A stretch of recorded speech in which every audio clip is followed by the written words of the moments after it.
selamat Bapak Prabowo terpilih menjadi Presiden 2024 dan selamat menjalankan tugasnya, mandatnya. Pengusaha datang tuh ke Presiden, ya kan? Dia bilang, Pak Presiden, saya mending gulung tikar pindah negara gitu kan, gak usah buka usaha di Indonesia, kalau harus bayar segitu saya nggak sanggup. Gitu. Presiden kira-kira bisa apa tuh? Bingung kan?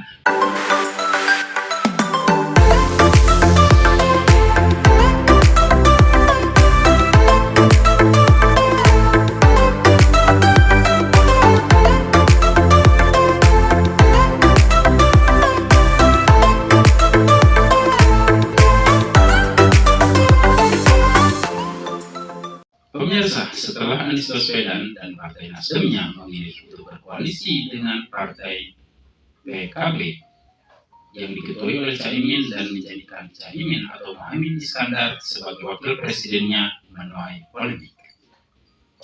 Bercanda, gak gitu. Ini beda coy, ya kan?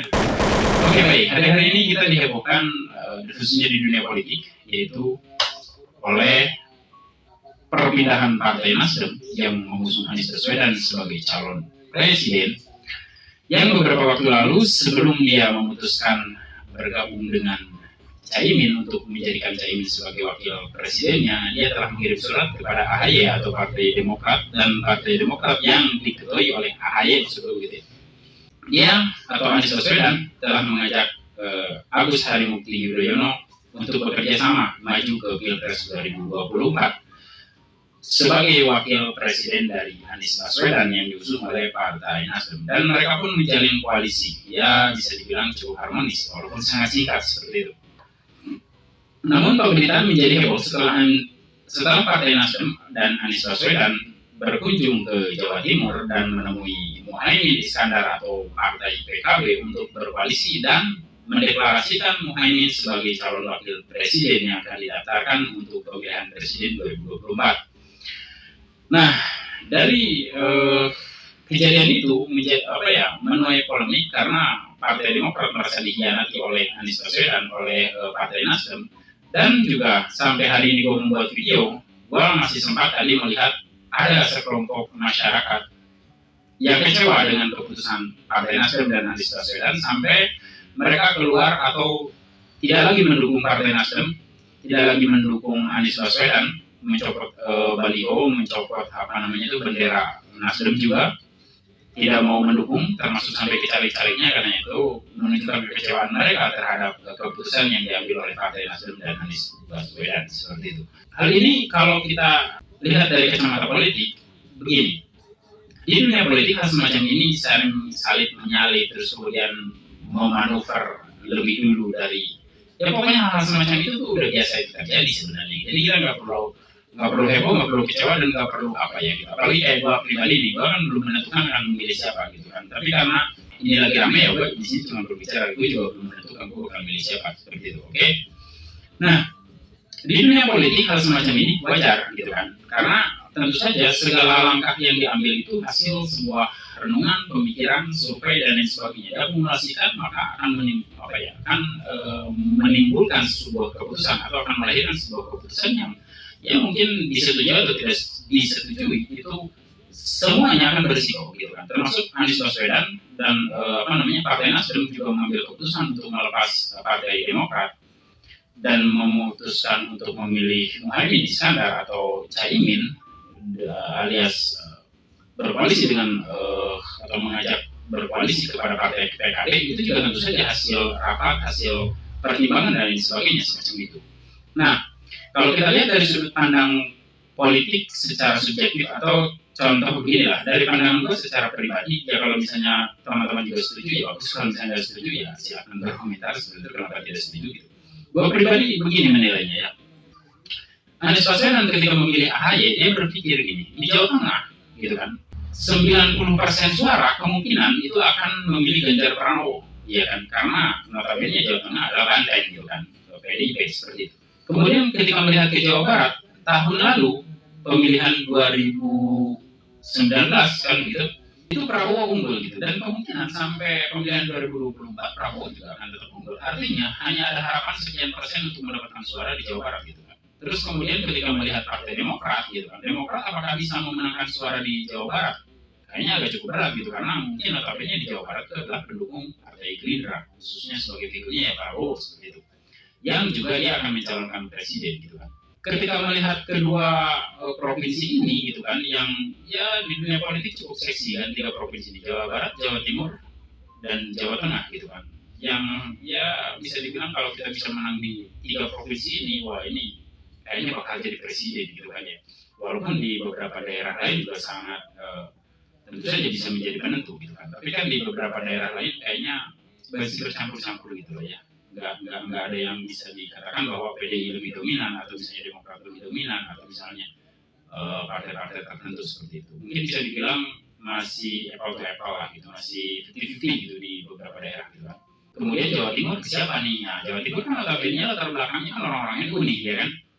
Dan ya tetap saja walaupun orang-orang NU tetap butuh figurnya gitu kan. Dan figur yang dipilih menurut prediksi para orang-orang Nasdem lah kan gitu, mungkin Caimin gitu kan, yang bisa menjadikan figur atau perwakilan sebagai orang NU. Artinya kalau misalnya mengangkat Caimin jadi wakil presiden, kemungkinan yang notabene di Jawa Timur adalah orang-orang NU akan memilih Caimin seperti itu. Ketika Anies Baswedan dipasangkan dengan Caimin, maka kemungkinan besar di Jawa Timur mereka akan mendulang suara yang cukup signifikan seperti itu. Kemudian untuk di daerah lain ya seperti yang gue bilang tadi, mungkin 50-50 gitu kan, bisa lebih bisa ibaratnya di Sulawesi Demokrat menang gitu kan, tetapi tidak terlalu jauh beda dengan Nasdem, tidak terlalu jauh beda dengan Partai Demokrat, Partai Gerindra mungkin ibaratnya begitu kan. Atau katakanlah Ganjar, kemudian Prabowo, kemudian Anies, mungkin nggak terlalu jauh berbeda gitu kan suaranya gitu. Tapi kalau udah bicara Jawa Tengah, udah pasti jauh banget tuh, kayaknya Ganjar Pranowo bakal menang. Mungkin dari karena karena alasan itulah mungkin maka Partai Nasdem melakukan manuver atau mengambil keputusan mending kita bergabung dengan PKB yang notabene adalah orang-orang NU dan ada di Jawa Timur. Jadi setidaknya ada mungkin mereka harapannya ya 90% lah di Jawa Timur akan memilih Anies Baswedan gitu, karena dia telah meminang Caimin sebagai wakil presidennya. Oke, itu dari perspektif gua sih gitu kan sebagai orang awam di dunia politik. Kemudian dari orang-orang yang keluar atau memutuskan untuk tidak mendukung Anies Baswedan dan Partai Nasdem, ibaratnya seperti di Bekasi yang pernah yang terjadi hari-hari ini, ya mungkin tidak masih dibilang itu tidak masalah gitu, karena kalau dibandingkan dengan suara yang akan mereka dapatkan di Jawa Timur mungkin masih jauh banget gitu, jadi tidak masalah lah mungkin bagi mereka gitu. Dan konsekuensi itu pasti sudah mereka pikirkan sebelumnya, nggak mungkin lah tidak dipikirkan gitu. Nah, apakah Anies adalah seorang pengkhianat gitu? Kalau melihat Anies itu kan dia juga adalah sosok atau figur yang bergabung dengan Partai Nasdem, dan dia tidak memiliki sepenuhnya kewenangan gitu kan untuk mengambil keputusan di partai itu gitu kan. Dan di situ ada ketuanya itu Surya Paloh gitu. Apakah Anies Baswedan yang telah menentukan untuk memilih Muhaimin? Ya tentu saja tidak, pasti hasil rapat, hasil pertemuan, segala macam lah gitu kan. Dan akhirnya mungkin keluar gitu bahwa bagaimana kita bisa memenangkan di salah satu provinsi ini dengan suara terbanyak gitu kan, sebagai ya bisa dikatakan sebagai penunjang suara kan seperti itu. Ketika di beberapa daerah yang akan dimenangkan oleh ketiga atau kedua lawannya itu mungkin bisa dibilang tidak akan terlalu jauh terpaut suaranya kan seperti itu. Kalau misalnya Ganjar ya udah 90% di Jawa Tengah, Prabowo 90% di Jawa Barat, maka mereka pun harus punya yang 90% itu mungkin Jawa Timur, mungkin seperti itu gitu kan. Sehingga itulah yang diambil keputusan. Kemudian isu ini tuh cukup heboh gitu kan, sampai katanya ada salah satu kader dari atau salah satu anggota dari Partai Nasdem ingin mencoba melaporkan ke SBY karena pernyataannya yang bisa dibilang katanya ya begitulah gitu, tapi nggak jadi gitu kan, karena dicegah oleh entah bagaimana lah, pokoknya nggak jadi dilaporkan gitu. Ternyata ini cukup panas gitu isunya gitu kan. Yang satu merasa ini dunia politik, hal semacam ini wajar terjadi dan seperti itu. Yang satu pihak mengatakan ya tetap aja pengkhianatan adalah pengkhianatan. Kemudian kalau kita lihat statement SBY yang dia mengatakan bahwa ketika sekarang aja partai sebesar Demokrat gitu kan dikhianati kan seperti itu gitu kan. Kita dikhianati, dia bilang bagaimana nanti masyarakat Indonesia, apakah rakyat juga akan dikhianati oleh akan terbuai oleh ucapan manisnya gitu kan dan sikap lembutnya dan terus kemudian dikhianati. Nggak tahu, intinya begini. Kalau kita melihat dari sudut pandang husnuzonnya lah ya, kalau kita mau husnuzon ya mungkin Anies Baswedan betapa dia ingin menjadi presiden itu ya mungkin dia ngotot dan dia ingin banget membawa perubahan bagi bangsa ini seperti itu. Apapun yang terjadi mungkin di masa mendatang, dia sebagai politisi yang berpengalaman, sebagai pejabat yang berpengalaman, mungkin dia sudah punya trik-trik tertentu untuk bagaimana bisa menjadi seorang pemimpin yang lebih mengutamakan masyarakatnya seperti itu. Kalau soal kontroversial nanti di era kepemimpinan itu wajar gitu kan. Dan mungkin kalau misalnya dia tidak bisa memenangkan kursi kepresidenan, maka semua visi misi dia itu bisa dibilang ya mungkin tidak akan bisa dicapai gitu. Dan masyarakat Indonesia mungkin akan akan merasakan penderitaan yang berkelanjutan atau bagaimana gitu kan, entahlah. Intinya sekarang kan kita masih baik-baik aja sih gitu kan. Nah, ya itu kata gua sih sebenarnya. Kalau gua bilang sekarang udah keadaannya sangat buruk, gua takut juga Pak. Oke, mungkin begitu gitu loh. Tapi kalau misalnya kita mau mendengarkan apa yang diucapkan SBY, ya juga sih gitu kan. Kalau misalnya sekelas Demokrat saja dikhianati, apalagi sekelas masyarakat yang kalau menurut gua 70%-nya mereka tuh nggak ngerti apa yang disebut dengan program atau yang disebut dengan visi misi dari seorang calon presiden gitu kan. Ya memang kenyataannya kan gitu. Tapi ya entahlah seperti apa, nanti kita lihat aja gitu kan. Tapi kalau menurut gua dari ketiga capres ini, kalau mereka ibaratnya kemarin kan hanya 2 capres ya, ada pembatasan apa sih gue lupa namanya tuh.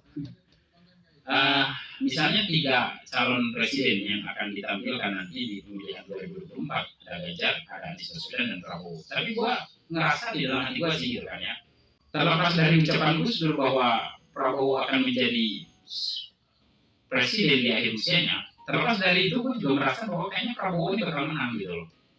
Jadi silakan Pak Anies, silakan Pak Ganjar, kalian berjuang untuk memenangkan suara masyarakat Indonesia.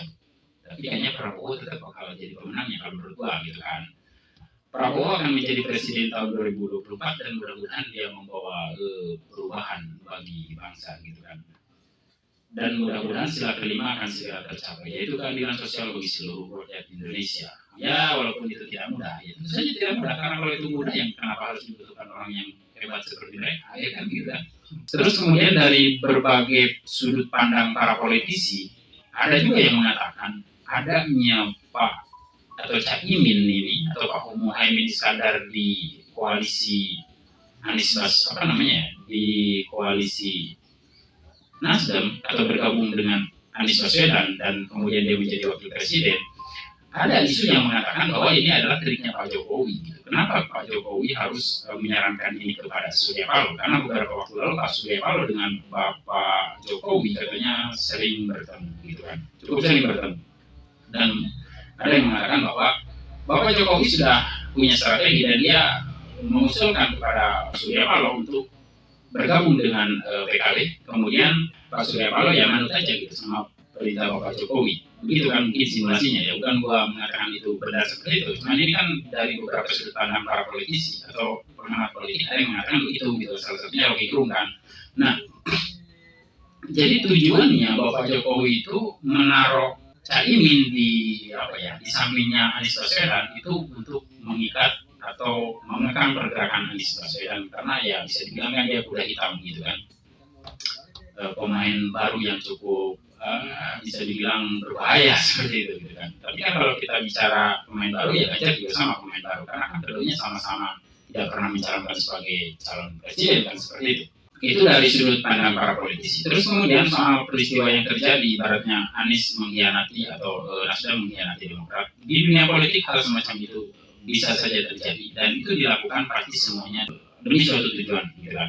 Misalnya Anies Baswedan ya tentu saja ketika dia mencalonkan menjadi calon presiden ya tujuan apa sih ya kemenangan gitu kan. Terus kemudian apa yang dilakukan itu ya untuk tujuan itu gitu kan. Seperti yang pernah gue bilang dari dulu bahkan sampai sekarang gue masih tetap sama pemikirannya bahwa politik itu apa sih? Ya politik itu hanya sebuah cara yang dilakukan seseorang dengan cara itu untuk mencapai suatu tujuan gitu kan. Dan kenapa mereka harus mencapai tujuan itu?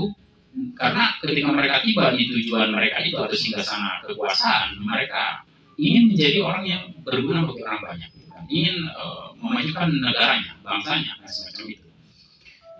Ya nggak tahu sih apakah semuanya begitu ataukah ada sebagian yang ingin berkuasa karena ya entahlah gitu, kita nggak usah kemana dulu. Intinya seperti itu. Jadi Anies Baswedan, terus kemudian Ganjar Pranowo, Prabowo Subianto, semuanya ingin menjadi penguasa di negeri ini, ingin membawa perubahan untuk bangsa begitu. Nah, katanya kan begitu kan, ya itulah pastilah ya. Nah, nanti seperti apa jadinya ya udah gitu. Konsekuensi yang akan mereka hadapi nanti seperti apa ketika program mereka juga ditolak. Contoh misalnya begini, mereka ingin menaikkan gaji guru misalnya di seluruh Indonesia. Kata Presiden bilang di seluruh Indonesia mulai sekarang karena kebutuhan, terus kemudian kebutuhan pokok naik naik sih, naik misalnya gitu kan, jadi serba mahal dari mulai minyak goreng ya kan, terus sampai beras atau segala macam, maka gaji guru harus dinaikin misalnya menjadi setiap bulannya itu 6 juta. Ketika aturan itu dibuat, pengusaha datang tuh ke Presiden ya kan, dibilang Pak Presiden saya mending gulung tikar pindah negara gitu kan, gak usah buka usaha di Indonesia kalau harus bayar segitu, saya nggak sanggup gitu. Presiden kira-kira bisa apa tuh? Bingung kan, mau disuruh keluar akan berapa banyak ya rakyat Indonesia yang menjadi pengangguran karena PT-nya tutup ya kan. Nggak ditaikin, nggak cukup juga untuk masyarakat gitu kan, ya paling larinya ke BLT lagi kali ya. Entahlah, intinya kan hal itu pasti terjadi dong gitu di dunia kepemimpinan gitu kan. Intinya gitu, ketika seorang presiden ingin memutuskan sesuatu, ya pasti gitu mereka akan ditentang oleh pihak-pihak tertentu semacam itu, kontroversial kan seperti itu gitu kan. Ketika dia membuat suatu keputusan untuk memihak kepada rakyat, maka ada pihak lain yang sebenarnya tidak bisa menerima keputusan itu karena ya dia di dalam keputusan itu terlibat gitu, seperti yang gue bilang tadi, pengusaha itu gitu kan, nggak semudah itu gitu kan. Ketika mau menaikkan pajak, pengusahanya mau kabur ya kan, padahal pajak itu dinaikkan ya untuk tambah-tambah biaya BLT barangkali segala macam. Intinya begitu, nggak mudah loh menjadi pemimpin di Indonesia ketika mereka berbicara visi misi kami segala macam begini gitu. Ya ujung-ujungnya ya mereka juga ketika ingin melakukan suatu mengambil suatu tindakan untuk memenuhi janji-janji mereka, ya begitu, pada kenyataannya nggak semudah itu teman-teman ya kan. Nah jadi mau Ganjar Pranowo mau Anies Baswedan mau Prabowo yang menjadi presiden di tahun 2024, yang pasti tidak akan mudah untuk membawa perubahan bagi bangsa ini. Karena berubahnya bangsa ini tidak hanya dibutuhkan sosok Prabowo, Anies Baswedan dan juga Ganjar Pranowo sebagai presiden. Nah, itu juga tidak juga dibutuhkan Putin juga. Gitu. Nggak cukup kalaupun ibaratnya seluruh kalau ibaratnya ada salah satu manusia paling terbaik di dunia saat ini gitu kan, terus kemudian didatangkan ke Indonesia dan menjadi presiden, nggak akan semudah itu. Gitu kan. Kalaupun memang melakukan sebuah upaya perbaikan terhadap ekosistem, perekonomian di Indonesia ya kan, atau memajukan suatu bangsa ini, tetap aja bakal ada pihak-pihak yang dikorbankan gitu, apapun bentuk. Ya silakanlah kalian pikirkan gitu kan. Apapun bentuk pengorbanan atau bentuk keputusan, pasti akan ada pihak yang tidak diuntungkan seperti itu. Begitu ya pendapat gua. Dan balik lagi di tahun 2024, selamat Bapak Prabowo terpilih menjadi presiden 2024 dan selamat menjalankan tugasnya, mandatnya, dan semoga membawa Indonesia kepada kejayaan. Ya kan? Kok gue ngomongnya kayak udah Prabowo beneran jadi pemenang aja gitu ya, nggak tahu sih, intinya gue ngerasa Prabowo bakal menang gitu. Jadi Anies Baswedan terus kemudian Ganjar mau segala macam ngelakuin ini itu berat Pak gitu. Kalian berdua udah ya itulah ya gue siapa sih gitu kan, ya cuman nggak berharap juga sih sebenarnya gitu. Apa kalau berharap bahwa Prabowo menang, nggak juga sih gitu kan. Mau Prabowo mau Anies mau Ganjar yang menang, buat gue sih ya terserah lah yang mana aja gitu, yang mana yang penting bisa memberikan perubahan. Gue rasa itu aja yang bisa gue sampaikan. See you next videos.